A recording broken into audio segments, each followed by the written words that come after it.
আল্লাহু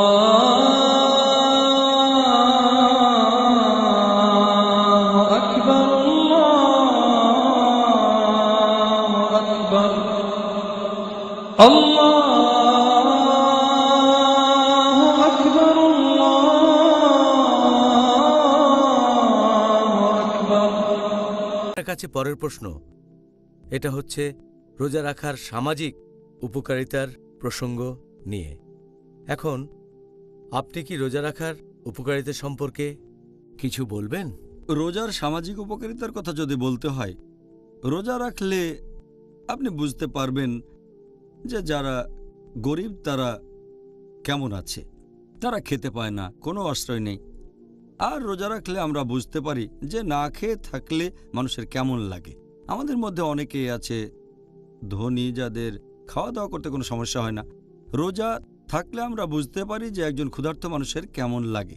এভাবে গরিব মানুষদের প্রতি আমাদের তখন সহানুভূতি বেড়ে যায়।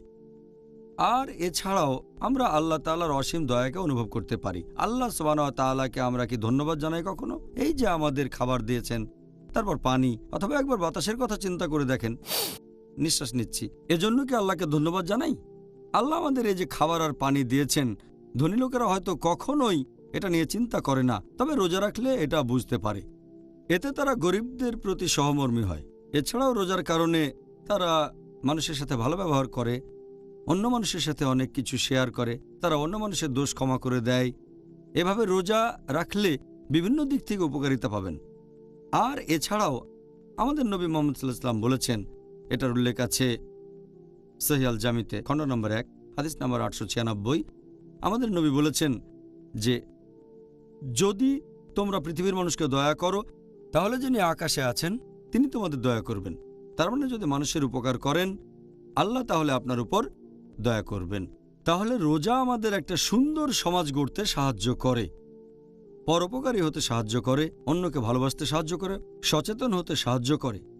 এছাড়াও শুধুমাত্র গরিব লোকজনই নয়, সব মানুষের সাথে ভালো ব্যবহার করতে সাহায্য করে। পরিবারের সবার সাথে ভালো ব্যবহার করব, সমাজে সবার সাথে ভালো ব্যবহার করব। আর অনেক সময় আমরা এটা দেখি যে আমরা পরিবারকে বেশি সময় দেই না, বিশেষ করে পশ্চিমা বিশ্বে। রোজা রাখলে দিনে অন্তত 2 বার পরিবারের সাথে থাকবেন। আর আপনারা চেষ্টা করবেন রোজা রাখলে অন্তত সাহারিটা করবেন আপনারা পরিবারের সাথে, আর রোজা ভাঙার সময় পরিবারের সাথে ইফতার করবেন। এভাবে কমপক্ষে 2 বার পরিবারের সাথে সময় কাটাবেন। পরিবারের সবার সম্পর্ক জোরদার হবে, সবাই তখন একসাথে, বাবা মা সন্তান সবাই কাছাকাছি, বিশেষ করে পশ্চিমা বিশ্বে যেখানে এটা উপেক্ষিত। আমাদের এই সমাজের কথা যদি বলেন, এখানেও অনেক উপকারিতা আছে, অনেক সামাজিক উপকারিতা।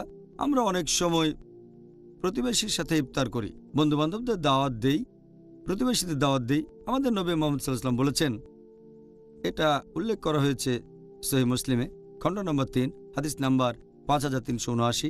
নবী বলেছেন, তোমাকে কেউ নিমন্ত্রণ দিলে প্রত্যাখ্যান করো না। মানুষ রমজানে একে অন্যকে ইফতারের সময় নিমন্ত্রণ করে, এতে সমাজের বিভিন্ন স্তরের মানুষ একে অন্যের কাছাকাছি আসতে পারে, প্রতিবেশী, বন্ধুবান্ধব, সমাজের আরও অনেকে।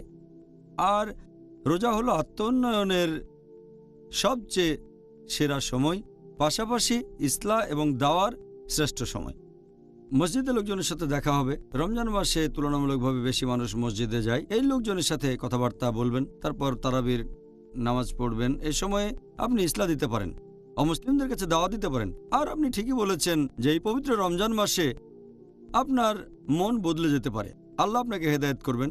এটা গুরুত্বপূর্ণ। আর সেজন্য আমাদের নবী মুহাম্মদ সাল্লাল্লাহু আলাইহি ওয়াসাল্লাম বলেছেন, এটার উল্লেখ আছে তিরমিজিতে, হাদিস নাম্বার 1924, যে আল্লাহ দয়াবর্ষণ করেন তাদের উপর যারা অন্য মানুষের উপর দয়া করে থাকে। নবী আরও বলেছেন, এই হাদিসটাতে আছে, যদি তুমি ক্ষমাশীল হও, পরম ক্ষমাশীল তোমাকে ক্ষমা করবেন।